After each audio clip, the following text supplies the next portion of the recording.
area. May traffic light sa harap mo, may traffic light sa kanan mo. Pwede ba daw kumanan? Ito po ang sagot. Hindi. Kasi po, ang kulay na nakikita nyo sa harapan nyo ay kulay pula. Ano ba ang meaning ng kulay pula? Ibig sabihin, di ba?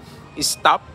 So, ibig sabihin, huminto ka muna, hintayin mo magkulay green, tsaka ka dumaretso or tsaka ka kumanan. Yan po ang standard.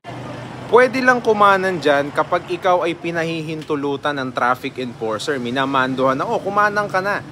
Or may nakalagay dyan na right turn anytime with extra care or may supplemental sign. Pero kung nakakulay pula yan at nakalagay no right turn on red signal, bawal po. May huli talaga pagkakanan po kayo dyan.